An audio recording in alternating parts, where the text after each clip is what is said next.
Assalamualaikum warahmatullahi wabarakatuh. Apa kabar semuanya?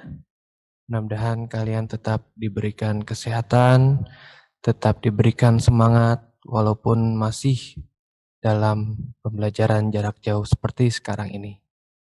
Pada video teks debat bagian kedua ini, saya ingin lebih menjelaskan lagi hal-hal yang berkaitan dengan debat. Pada video teks debat yang kedua ini, saya akan menjelaskan tentang menganalisis isi debat. Di dalam menganalisis ini saya akan menjelaskan dua hal, yaitu menganalisis pendapat dari tim afirmasi, oposisi, dan netral. Yang kedua adalah mengidentifikasi ragam dari bahasa debat itu sendiri. Nah, di sini saya punya contoh pendapat-pendapat yang disampaikan oleh tim afirmasi dan tim oposisi mengenai mosi yang diutarakan oleh pihak moderator. Nah, di sini judulnya adalah penyerapan kosakata bahasa asing, bukti ketidakmampuan bahasa Indonesia dalam interaksi dengan bahasa lain. Nah, untuk lebih jelasnya, mari kita dengarkan dan kita sama-sama baca pendapat dari kedua tim ini. Selamat mendengarkan. Penyerapan kosakata bahasa asing bukti ketidakmampuan bahasa Indonesia dalam interaksi dengan bahasa lain. Moderator. Dewasa ini bahasa Indonesia terus berkembang dan mulai diakui sebagai bahasa internasional. Namun, dalam perkembangannya terbukti bahwa bahasa Indonesia banyak menyerap kosakata asing. Untuk berkembang, bahasa Indonesia sangat tergantung pada bahasa asing. Bahkan, ada yang beranggapan bahwa kosakata bahasa asing masuk ke dalam penggunaan bahasa Indonesia karena ketidakberdayaan bahasa Indonesia dalam interaksi antar bahasa. Anggapan inilah yang akan kita bahas dalam debat kali ini. Untuk putaran pertama saya persilahkan secara bergantian tim afirmasi, tim oposisi, dan tim netral untuk menyampaikan pendapatnya. Tim afirmasi. Saya setuju bahwa kosakata bahasa asing masuk ke dalam penggunaan bahasa Indonesia karena ketidakberdayaan bahasa Indonesia dalam interaksi antar bahasa.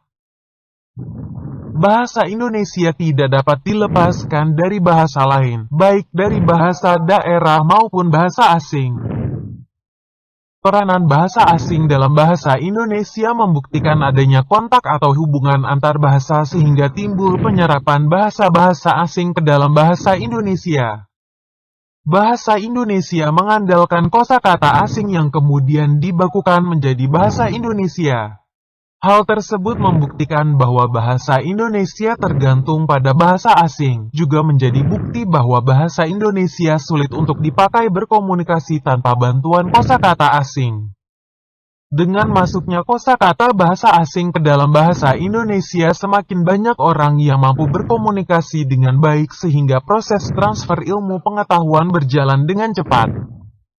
Bukti bahwa bahasa Indonesia tidak berdaya untuk berinteraksi antar bahasa dapat kita lihat pada penggunaan kata vitamin yang diserap dari kosakata bahasa asing yang jika dijelaskan dengan bahasa Indonesia belum tentu para pelaku bahasa mengerti. Namun, dengan adanya kosakata serapan dari bahasa asing, hal tersebut mempermudah kita dalam pelafalan, pemahaman, sekaligus menjadikan interaksi antar bahasa menjadi lebih mudah.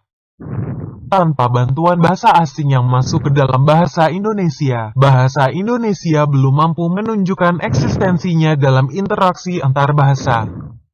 Banyak kosakata serapan dari bahasa asing sehingga peran bahasa Indonesia masih diragukan. Banyak orang yang lebih familiar dengan kosakata serapan dari bahasa asing dibandingkan dengan bahasa Indonesia. Oleh karena itu, saya tetap setuju bahwa kosakata bahasa asing yang masuk ke dalam bahasa Indonesia membuktikan ketidakberdayaan bahasa Indonesia dalam interaksi antar bahasa. Tim oposisi. Saya tidak setuju jika kosakata bahasa asing yang masuk ke dalam penggunaan bahasa Indonesia terjadi karena ketidakberdayaan bahasa Indonesia dalam interaksi antar bahasa. Kosakata bahasa asing masuk ke dalam bahasa Indonesia hanya digunakan sebagai persamaan kata yang bagi sebagian orang lebih mudah dipahami. Namun, pada intinya dalam bahasa Indonesia itu sendiri, telah ada kosakata yang berkaitan dengan kosakata asing tersebut. Misalnya, kata snack yang lebih sering kita dengar di kalangan masyarakat. Dalam bahasa Indonesia, snack berarti makanan ringan. Dengan demikian, masuknya kosakata asing hanya sebagai variasi kata bagi sebagian kalangan. Bahasa Indonesia mampu untuk berinteraksi antar bahasa karena memiliki banyak variasi kosakata. Kosakata bahasa asing hanya digunakan dan dimengerti bagi kalangan tertentu saja. Namun, bahasa Indonesia dimengerti dan digunakan di hampir semua kalangan. Itu artinya, meskipun banyak kosakata bahasa asing yang masuk ke dalam bahasa Indonesia, eksistensi dari bahasa Indonesia lebih tinggi dibandingkan dengan kosakata bahasa asing yang telah dibakukan maupun yang belum dibakukan ke dalam bahasa Indonesia.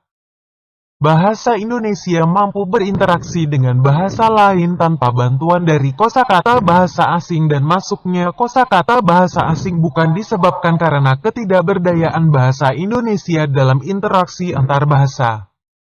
Namun, hal ini terjadi karena masyarakat yang ingin selalu merasa berpendidikan tinggi dan merasa terhormat jika menggunakan kosakata bahasa asing. Dengan demikian, saya tetap tidak setuju jika kosakata bahasa asing yang masuk ke dalam penggunaan bahasa asing menunjukkan ketidakberdayaan bahasa Indonesia dalam interaksi antar bahasa. Ya, bisa kita lihat mosi yang dikemukakan adalah anggapan bahwa bahasa Indonesia itu tidak berdaya dalam interaksi antar bahasa karena ada beberapa kata yang tidak dimiliki di dalam bahasa Indonesia.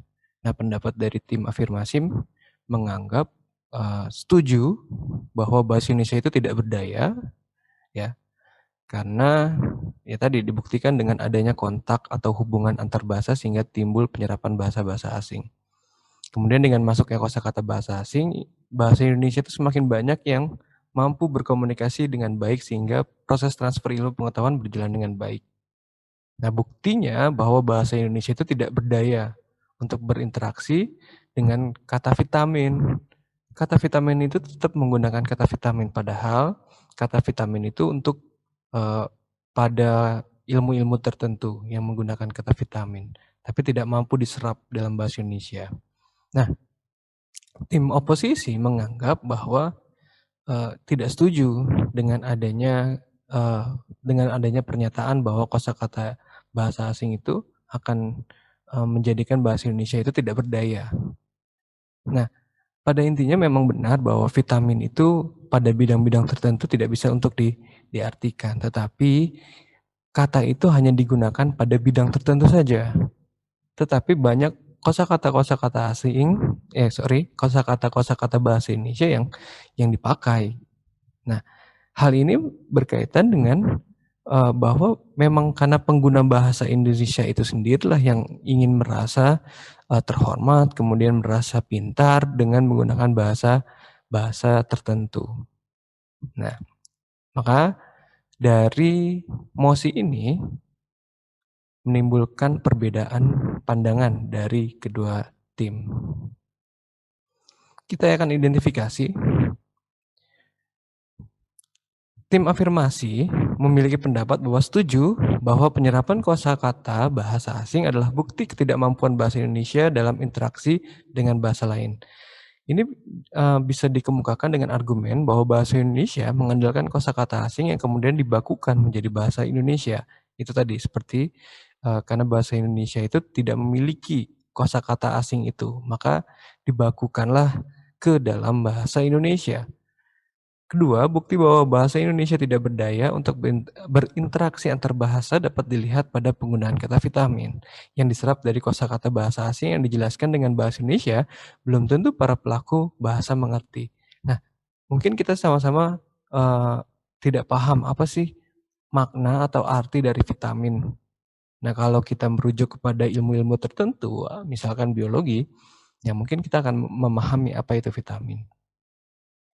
Kemudian, banyak orang yang lebih familiar dengan kosakata serapan dari bahasa asing dibandingkan dengan bahasa Indonesia. Nah, itu adalah argumen-argumen yang dikemukakan oleh tim afirmasi. Lalu, tim oposisi menganggap bahwa tidak setuju bahwa penyerapan kosakata bahasa asing adalah bukti ketidakmampuan bahasa Indonesia dalam interaksi bahasa dengan bahasa lainnya. Alasannya pertama, kosakata bahasa asing masuk ke dalam bahasa Indonesia hanya digunakan sebagai persamaan kata yang bagi sebagian orang lebih mudah dipahami.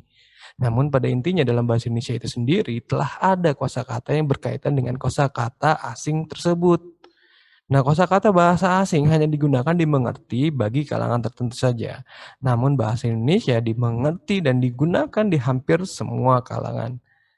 Ya, vitamin ya hanya orang-orang yang bidang tertentu saja yang memahami kata vitamin.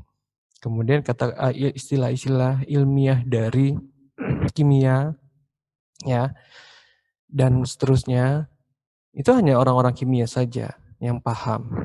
Nah, adanya sekelompok masyarakat yang ingin selalu merasa berpendidikan tinggi dan merasa terhormat jika menggunakan kosakata bahasa asing tersebut. Nah, lalu kita akan menganalisis kekuatan dan kelemahan dari pendapat. Dari pendapat tim afirmasi, penyerapan kosakata bahasa asing adalah bukti ketidakmampuan bahasa Indonesia dalam interaksi dengan bahasa lain. Bahasa Indonesia terbukti mengandalkan kosakata asing yang kemudian dibakukan menjadi bahasa Indonesia dan orang lebih familiar dengan bahasa asing dibandingkan bahasa Indonesia. Nah, kekuatan yang dimiliki dari pendapat tadi bahwa faktanya bahwa bahasa Indonesia itu tergantung oleh bahasa asing untuk memperkaya kosakatanya. Dan memang tidak bisa dipungkiri bahwa benar bahasa Indonesia itu selalu menyerap dari kosakata bahasa asing. Nah, banyak yang sekarang ini seperti kata download, ya, kemudian upload, itu kan awalnya tidak ada di dalam kamus besar bahasa Indonesia. Akhirnya diseraplah menjadi unggah dan upload, ya, gitu. Unduh dan unggah, sorry ya, unduh dan unggah, upload dan download. Nah, penyerapan bahasa bukan bukti kelemahannya ya. Penyerapan bahasa bukan bukti kelemahan bahasa Indonesia, karena bahasa tidak dapat dilepaskan dari penuturnya. Nah, jadi kata-kata yang dikemukakan oleh tim afirmasi ini memiliki kelemahan, yaitu penyerapan bahasa itu bukan bukti kelemahan bahasa. Karena bahasa tidak dapat dilepaskan dari penuturnya. Bahasa itu dinamis, selalu berubah-ubah. Yang tadinya tidak ada kata tersebut menjadi ada. Dan orang-orang selalu menggunakannya. Lalu diseraplah menjadi bahasa Indonesia. Nah, ketika penuturnya berinteraksi dengan bangsa lain, otomatis bahasanya pun akan terpengaruh. Selain itu, jumlah orang yang lebih familiar dengan bahasa asing dibandingkan bahasa Indonesia hanya berlaku untuk sedikit orang atau kelompok. Nah, masyarakat Indonesia sekarang masih selalu menggunakan kata download, ya, dan upload. Padahal memang sudah ada persamaan katanya dalam bahasa Indonesia, tetapi memang itu tidak bisa untuk diubah sekaligus, ya.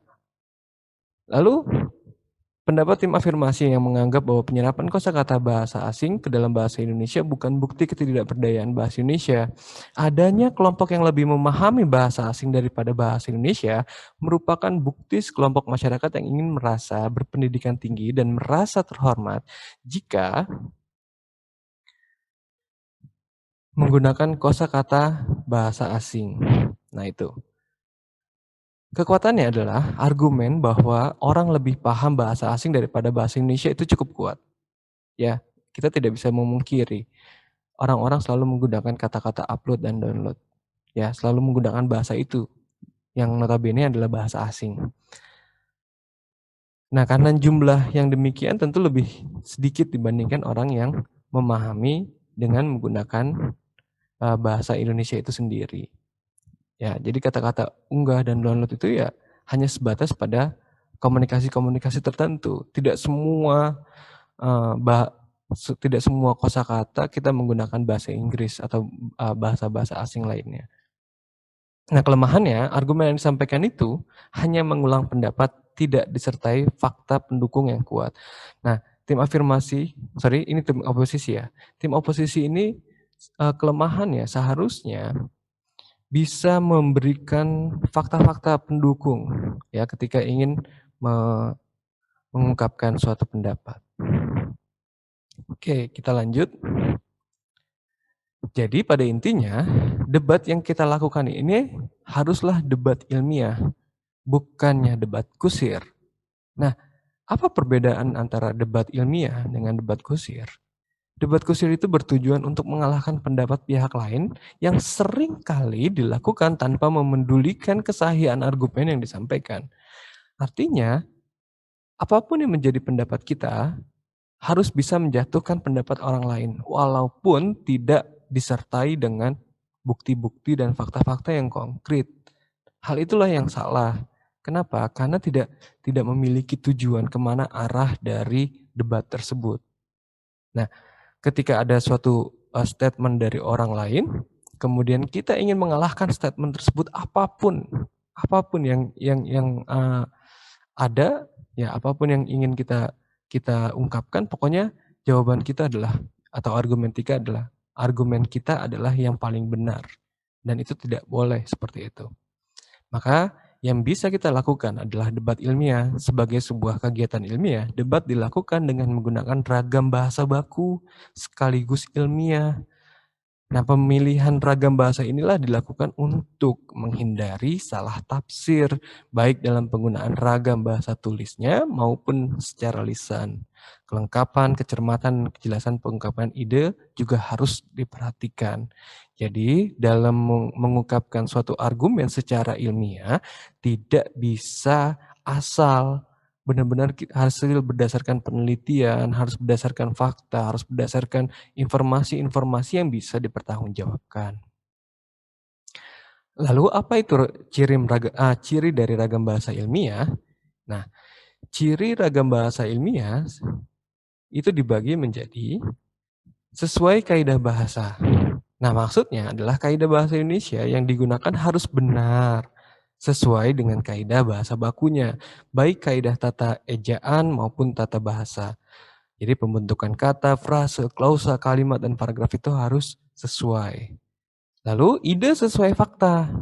Nah, ide yang diungkapkan itu harus benar sesuai dengan fakta dan dapat diterima akal sehat atau logis. Harus tepat, harus memiliki satu makna, ya, denotatif gitu ya. Kemudian padat, langsung menuju sasaran, runut, dan sistematis. Hal ini tergantung pada ketepatan pemilihan katanya atau diksi yang digunakan dan penyusunan struktur kalimat sehingga kalimat yang digunakan itu lebih efektif. Lalu ada denotatif. Denotatif adalah kata yang memiliki makna yang sebenarnya. Ya, jadi tidak boleh menggunakan kalimat-kalimat yang berkonotasi. Konotasi itu yang memiliki makna yang tidak sebenarnya, ya. Kemudian bahasa baku adalah ragam bahasa yang telah ditetapkan sebagai ragam yang dapat diterima dan berfungsi sebagai model untuk suatu masyarakat.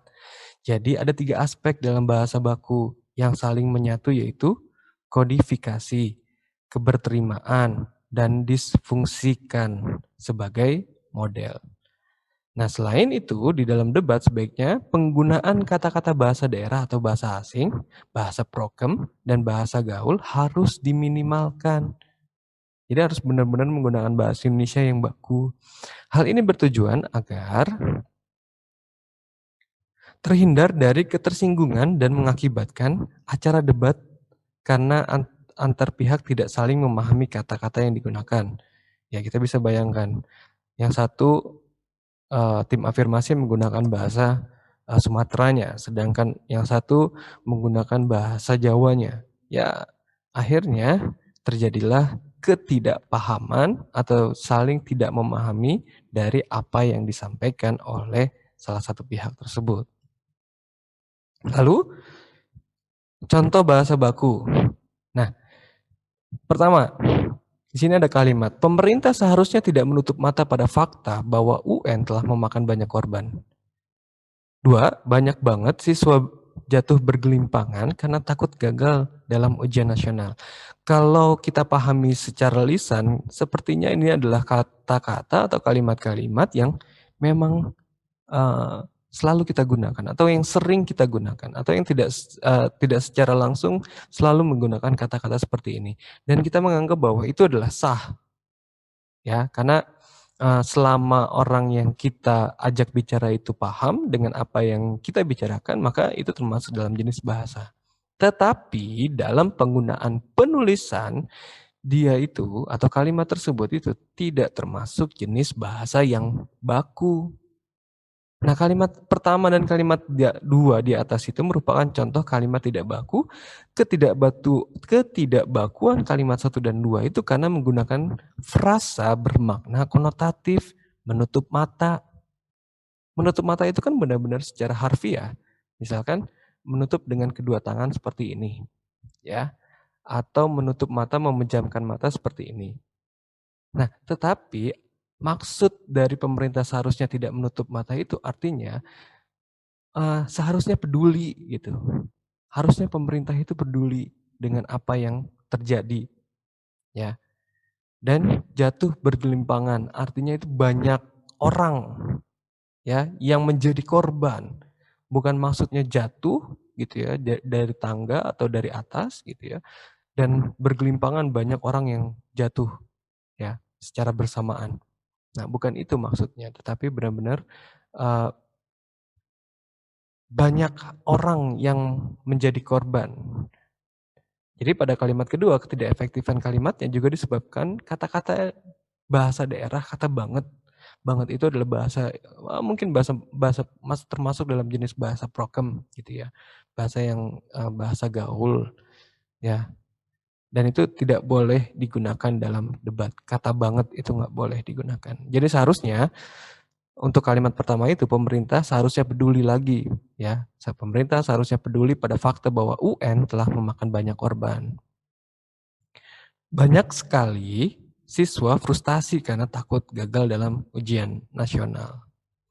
Baik, kita akan berlatih debat selanjutnya. Lalu bagaimana cara menyusun mosi yang baik? Menyusun pendapat untuk mendukung dan menolak mosi. Berlatih menyusun mosi. Nah, sebelum memulai debat, terlebih dahulu harus merumuskan dulu mosi atau permasalahan yang akan diperdebatkan. Nah, mosi dapat diambil dari berita yang tengah hangat beredar di masyarakat. Banyak mosi yang dapat dikembangkan dari 2 berita di atas. Ada berita pertama, nanti ada berita kedua. Ya.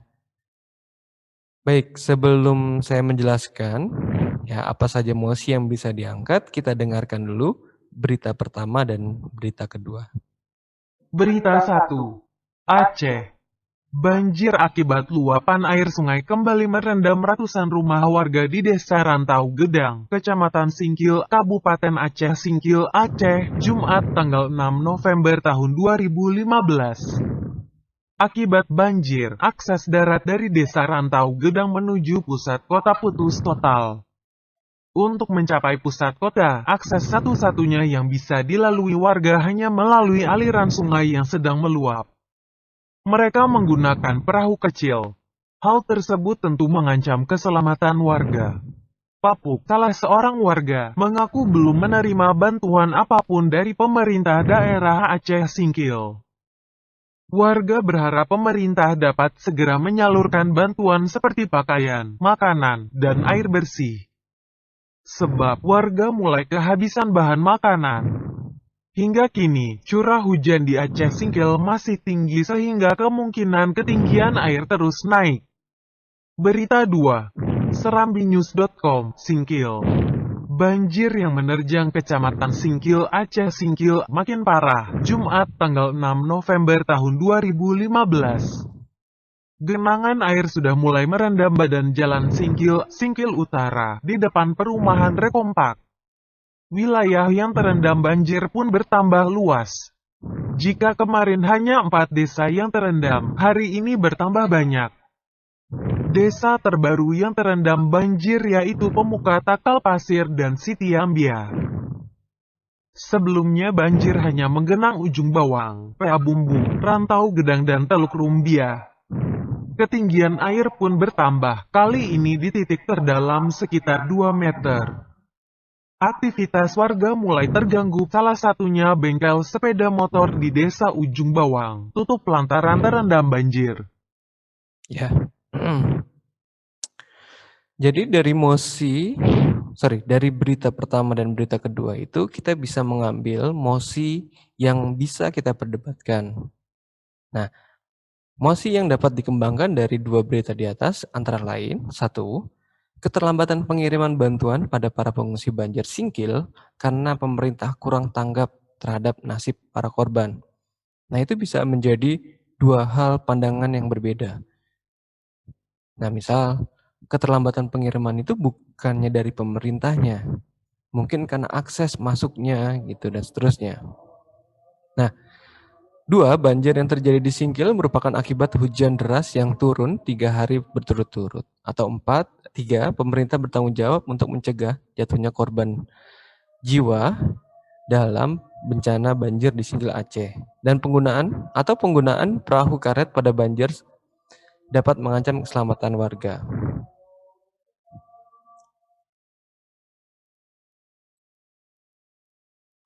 Oke, berposisi sebagai tim pro atau tim kontra. Ketika kita berposisi sebagai tim pro, ya pendapat yang bisa kita kemukakan adalah keterlambatan pengiriman bantuan pada para pengungsi banjir Singkil karena pemerintah kurang tanggap terhadap nasib para korban. Nah, argumen yang bisa kita kemukakan bahwa kurang tanggapnya pemerintah terlihat dari minimnya peralatan personil dan kendaraan transportasi yang dikirimkan ke lokasi banjir. Karena itu semua tindakan evakuasi berjalan sangat lambat. Atau kita berposisi sebagai tim kontra. Kita bisa berpendapat bahwa bantuan pada para pengungsi banjir Singkil karena pemerintah kurang tanggap terhadap nasib para korban. Nah, argumennya adalah keterlambatan pengiriman bantuan tidak terjadi karena pemerintah kurang tanggap terhadap nasib para korban. Namun hal ini disebabkan karena sulitnya lokasi banjir yang dijangkau dengan kendaraan darat. Hal ini terpengaruh dengan rusaknya sarana transportasi dan komunikasi akibat banjir tersebut. Gitu. Nah, saya akan menjelaskan apa saja yang sudah saya jelaskan di video pertama dan video kedua ini. Ya, bahwa sekali lagi debat adalah proses saling bertukar pendapat untuk membahas suatu isu dengan masing-masing pihak yang berdebat dalam memberikan alasan. Kemudian mosi adalah permasalahan yang diperdebatkan. Kamu bisa mengetahui dari judul dan pendapat yang disampaikan pihak-pihak yang sedang berdebat. Nah, mosi biasanya dikemukakan oleh moderator. Moderatorlah yang berhak memilihkan mosi gitu. Unsur-unsur debat sekali lagi adanya mosi, ada tim afirmasi, tim oposisi, tim netral atau juri yang akan dipanggil, ini opsional, kemudian moderator dan penulis. Nah, ragam bahasa yang digunakan dalam debat adalah ragam bahasa ilmiah yang harusnya memenuhi ciri 1. Sesuai dengan kaidah bahasa yang baku, baik kaidah tata bahasa ejaan ataupun tata bahasa Indonesia, seperti pembentukan kata, frase, klausul, kalimat, dan paragraf. 2. Ide yang diungkapkan harus benar sesuai dengan fakta dan dapat diterima akal sehat. Harus tepat dan hanya memiliki satu makna, padat, langsung menuju sasaran, runtut, ya, dan sistematis dan tersaji sebagai kalimat efektif.